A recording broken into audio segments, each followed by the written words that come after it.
Quero bolsa, ganhe desconto de até 80% na mensalidade do seu curso superior. Olá, bem-vindo ao quadro. A aula de hoje é sobre a força eletromotriz das pilhas e nós vamos começar com uma analogia. Quando a água cai de uma cachoeira, a física explica isso dizendo que a água caiu de um nível de maior energia potencial para outro de menor energia potencial.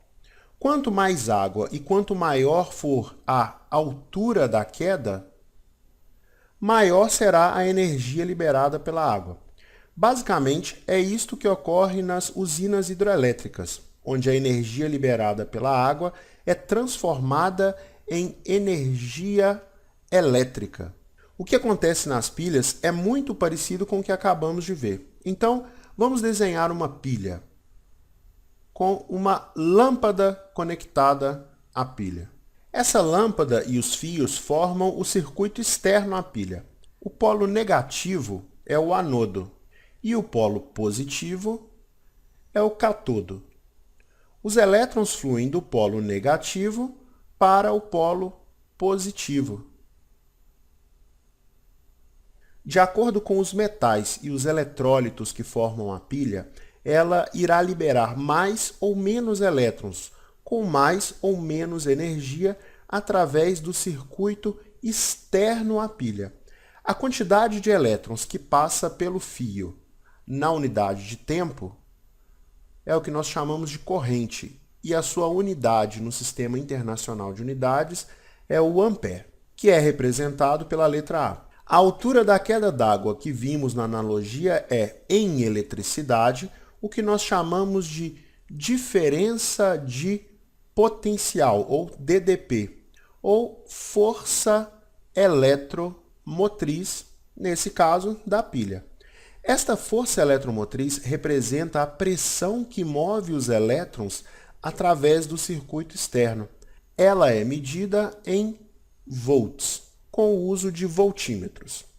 É muito importante lembrar que a força eletromotriz é a diferença de potencial entre os polos da pilha quando não há passagem de corrente pelo circuito, ou seja, quando este circuito está aberto.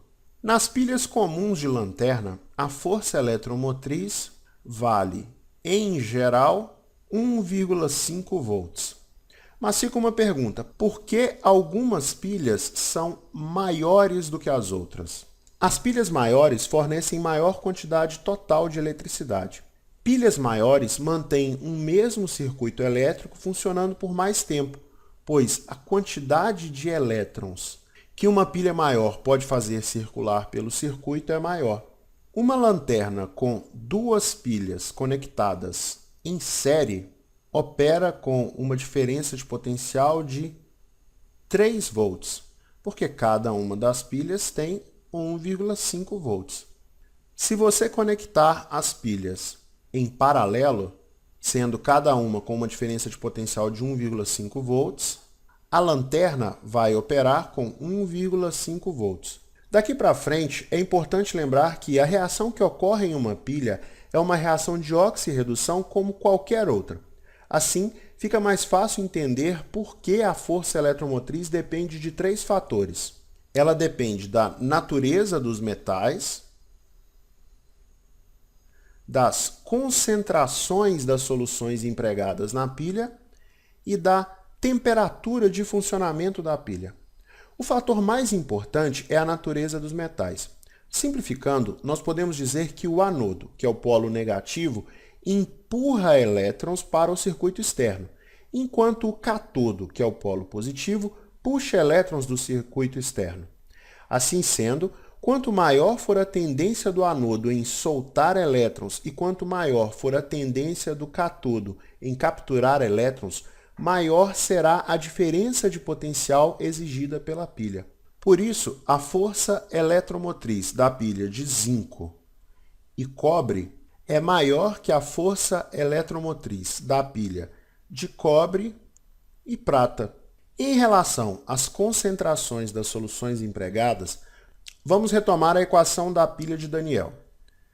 Zinco no estado sólido, mais uma solução de CuSO4 no estado aquoso, em equilíbrio com uma solução de ZnSO4 no estado aquoso mais cobre no estado sólido. Considerando o comportamento ideal das soluções, pelo princípio de Le Chatelier, aumentar a concentração de CuSO4 desloca o equilíbrio para a direita, favorecendo a reação normal da pilha e, consequentemente, o aumento da força eletromotriz apresentada. Por outro lado, aumentar a concentração de ZnSO4 desloca o equilíbrio para a esquerda, contrariando o funcionamento da pilha e, consequentemente, diminuindo sua força eletromotriz.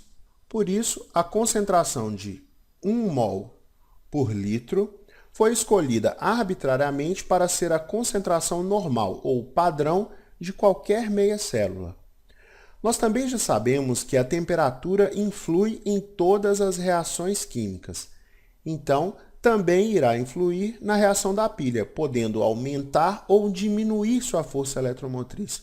Sendo assim, a temperatura de 25 graus Celsius foi escolhida arbitrariamente como temperatura normal ou padrão de qualquer meia célula. É isso aí, pessoal. Um grande abraço e até a próxima aula.